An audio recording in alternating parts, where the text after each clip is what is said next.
Ok, buenas noches. Gerardo Gastelum, de la Vía Aérea, una vez más.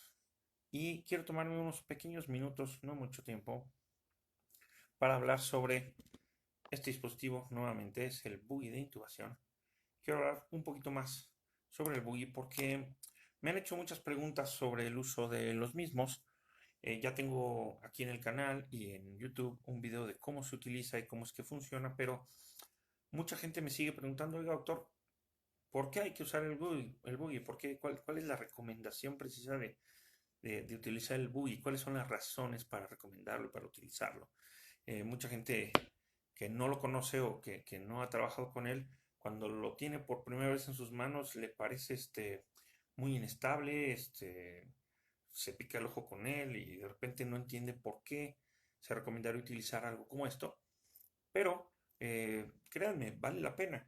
Y para hablar de esto, para hablar de por qué utilizar un buggy o un introductor de H-Band, como lo quieran llamar, primero quiero hablar sobre esto. Esto es un tubo endotraqueal. Y esta es la razón por la cual tendríamos que utilizar un buggy o una guía rígida o semirrígida para colocarlo. ¿Por qué? Porque este dispositivo es muy bueno para lo que se diseñó. Se diseñó para hacer llegar oxígeno a los pulmones de los pacientes y es muy bueno para eso.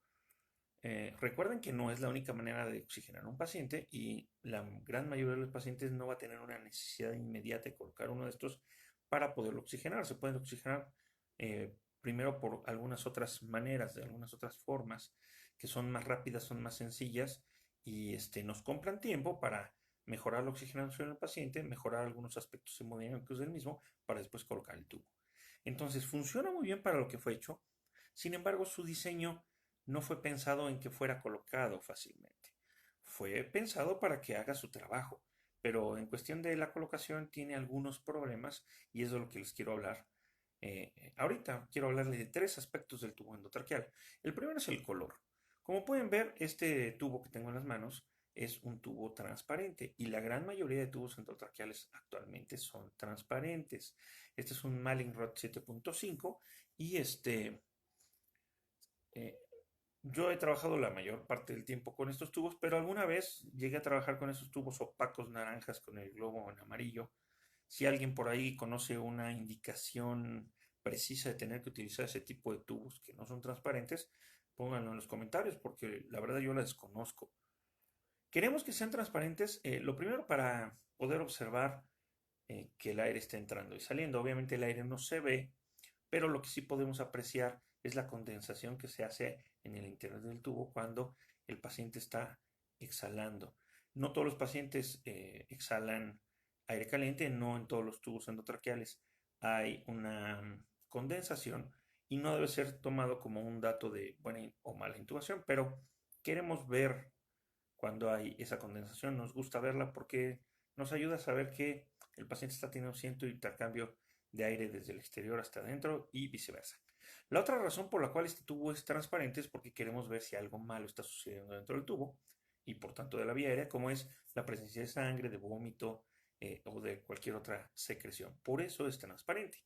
¿Cuál es el problema de que sea transparente? Bueno, cuando lo introducimos a la cavidad oral, si nuestro dispositivo, nuestro equipo está iluminando mal o aunque esté iluminando bien, si tenemos poco espacio dentro de la cavidad oral, el color del tubo en contraste con el color de la vía aérea puede hacer que de repente se pierda un poco el contorno o el contraste del tubo y entonces tengamos poca nitidez a la hora de estar intubando. Sobre todo cuando queremos intubar de lejos y ocupar la, eh, la ventaja mecánica de nuestro brazo estirado, tenemos que intubar ligeramente de lejos y eso hace que podamos ver, mm, no podamos ver lo que está sucediendo dentro de la boca.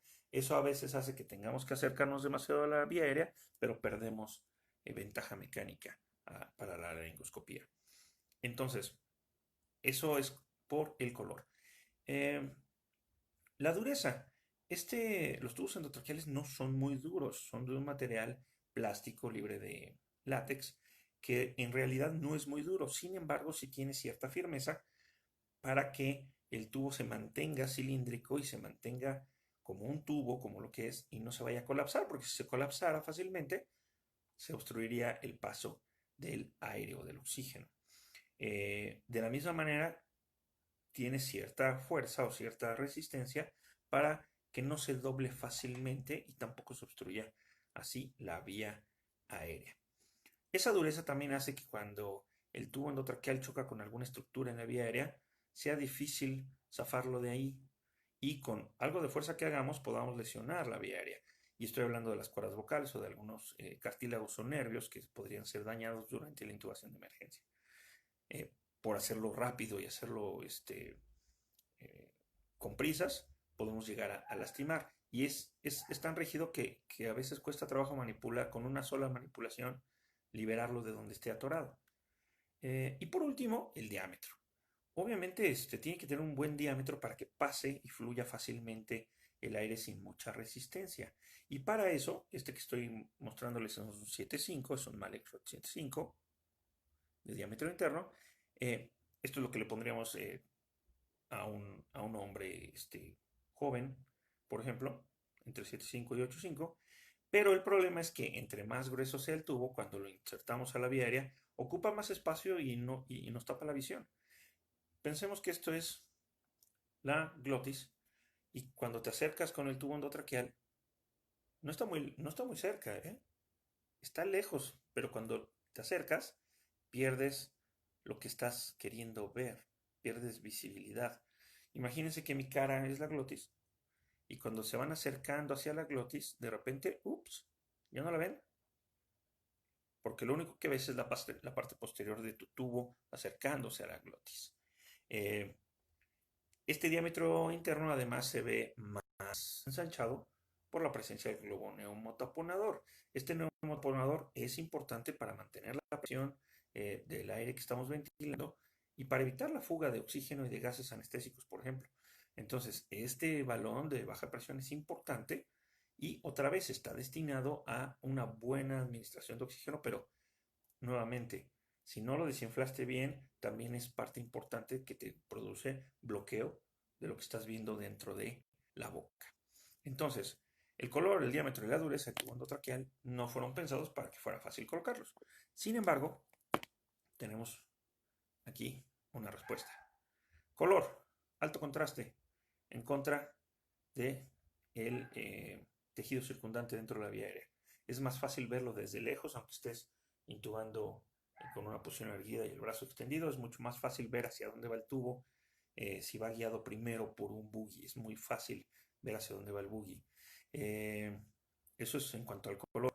Segundo, la dureza no es mucha tampoco. Es un buggy, los buggies o los instructores de Aikman son bastante flexibles y eso ayuda a que también si se llegan a atorar, con una poquita de manipulación lo puedas liberar y además que no puedas lastimar fácilmente estructuras en la vía aérea. Ojo, si no lo haces con cuidado y si lo, si lo apoyas directamente sobre las cuerdas o sobre algún nervio y empujas, pudieras lesionar la vía aérea también.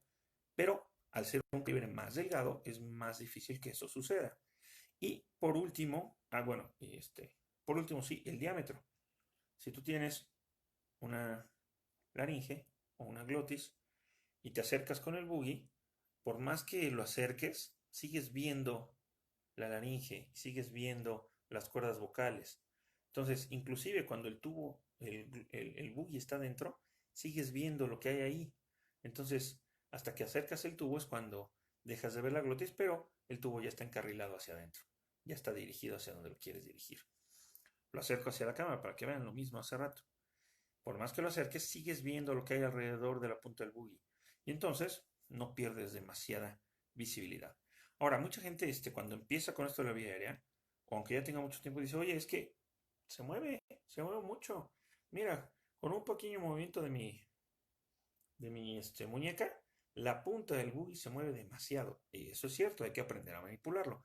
Y por otra parte, cuando lo agarran y de repente chocan con algo, el buggy se les mueve, se les gira. Y eso es por la manera en que lo agarramos. Es muy fácil que se gire. Entonces, primero hay que tomarlo de la mitad del buggy, no hay que tomarlo desde la punta distal. Y segundo, hay que tomarlo con varios dedos. Esto hace que sea más difícil que se gire. De hecho, hay descritas dos técnicas particulares. Una es hacer, en vez de hacer este grip, este agarre, que permite que tu buggy se gire fácilmente con cualquier resistencia, separas los dedos y haces presión con el pulgar. Eso hace que el buggy se doble un poquito ligeramente cuando pasa por allí, pero eso dificulta que lo, que lo puedas girar, sobre todo cuando choca con cualquier cosa. Y lo puedes hacer con diferentes dedos, siempre y cuando lo dobles tantito, hagas este pequeño doblez que se ve aquí. Yo generalmente hago esto, de todas maneras hago el doblez ahí para apretar fuerte. Esto lo puedes hacer con el buggy desnudo o con el buggy dentro de un tubo endotraqueal. La otra es que hay gente que utiliza el signo de Shaka para agarrarlo. Y es el mismo efecto más o menos, doblarlo ahí para que puedas tener control del buggy y si chocas con alguna estructura, el buggy no se vaya a girar y se dirija hacia otro lado. Si quieres tenerlo controlado y además tener listo tu tubo para el momento de intubar, puedes hacer dos cosas. Dejarlo primero allá adentro y volver a hacer otra vez este tipo de agarre. Con este tipo de agarre doblas el buggy y es más, cuesta trabajo sacarlo de aquí, está bastante firme. O hacer un shaka, igual tienes bastante control del tubo y el tubo no se va, el buggy no se va a girar dentro del tubo. Porque si lo agarras así, si lo agarras así solito, tratas de hacer una pinza y de tener las dos cosas al mismo tiempo, no vas a poder y se te va a escapar. Y por último, puedes hacer un kiwi grip para que entonces tampoco se gire y además tengas control de el buggy. Puede ser un kiwi grip o meter la punta distal en el agujero Murphy para hacer un D-grip y tener control sobre la punta y que no se vaya a girar. Por último, hay gente que utiliza el buggy de esta manera y aquí lo puede agarrar de diferentes maneras para que no se mueva o inclusive hace como si fuera un D-grip pero lo hace un kiwi grip pero lo hace así cortito. A mí no me gusta hacer esto por lo que mencioné hace rato. Cuando tú acercas todo esto hacia la vía aérea puedes bloquearte con la parte posterior del tubo. Si este es lo que quieres intubar y tú entras por acá, mientras mantengas el tubo muy arriba, tal vez puedas ver cómo entra el buggy por las cuerdas, pero si bajas tu tubo, no sé si ahí se ve bien, ahí está. Cuando bajas el tubo, te estás tapando y no ves la punta del buggy entrar fácilmente. Entonces, para mí se me hace mucho más cómodo y creo que es preferible tener un buggy largo para que entonces, cuando te vayas acercando, no te obstruyas con el tubo. Y el tubo ya lo acercas y lo introduces cuando por fin ya estás dentro. Si tienen alguna otra duda, no duden en preguntar. Ya saben que tarde o temprano les contesto. Y eso es todo. Muchísimas gracias por observar este video. Soy Gerardo Gastelum para La Vía Aérea. Este video se va a quedar aquí en el canal de Facebook y lo voy a subir también a el canal de YouTube de La Vía Aérea. Que tengan buena noche, descansen. Adiós. Dije adiós.